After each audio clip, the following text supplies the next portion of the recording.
अगर आपका फ़ोन पर इंटरनेट काम नहीं कर रहा है, इंटरनेट सही तरह काम नहीं कर रहा, तो कैसे आप इंटरनेट प्रॉब्लम को आप सॉल्व कर सकते हो। इंटरनेट प्रॉब्लम को सॉल्व करने के लिए आपको फ़ोन पर जो सेटिंग्स को आपको ओपन करना होगा। सेटिंग्स पर मिलेगा आपको मोबाइल नेटवर्क। मोबाइल नेटवर्क पर आपको नीचे मिल जाएगा मोबाइल डाटा। इधर से आप मोबाइल डाटा को आप ऑन ऑफ कर सकते हो। इस पर आप मोबाइल डाटा को आपको ऑन करना होगा। इस बार आपको एक बार ऑफ करके ऑन करना होगा। अगर आपके फ़ोन पर डाटा काम नहीं कर रहा है, डाटा ऑन नहीं हो रहा है, तो इस प्रकार ऑफ करके आपको ऑन करना होगा। आपको मिल जाएगा डाटा ऑप्शंस। इधर से सिम 1 पर अगर आपका डाटा पैक है, तो सिम 1 को सिलेक्ट कीजिए। सिम 2 पर अगर डाटा पैक है, तो सिम 2 को सिलेक्ट कीजिए। तो नीचे मिल जाएगा आपको डाटा रोमिंग।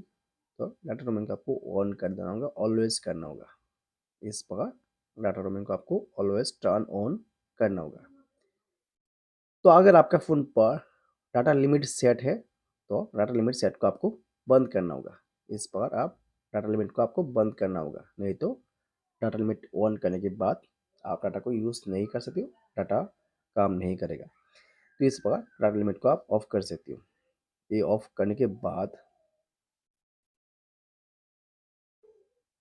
तो ये ऑफ करने के बाद आपका फ़ोन पर जो सेटिंग्स को फिर से आपको ओपन करना होगा। तो मोबाइल नेटवर्क पर आपको मिल जाएगा सिम 1, सिम 2। जिस सिम से आपको इंटरनेट को यूज़ करना है, उसी सिम को आपको सिलेक्ट करना होगा। तो उसी सिम पर आपको एक्सेस पॉइंट नेम्स रीसेट करना होगा।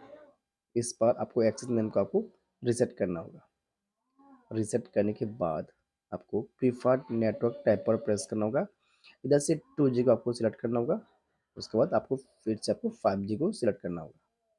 ये करने के बाद आपका फ़ोन पर डाटा को आप यूज़ कर सकते हो। इस पर सब कुछ करने के बाद आपका फ़ोन पर डाटा वर्क करेगा। अगर वर्क नहीं करता है, सेट को आपको एक बार रिबूट करना होगा। रिबूट करने के बाद आपका फ़ोन पर जो प्रॉब्लम है वो सॉल्व हो जाएगा। इस प्रकार रिबूट करने के बाद आपका फ़ोन पर जो प्रॉब्लम है वो सॉल्व हो जाएगा। Thank you.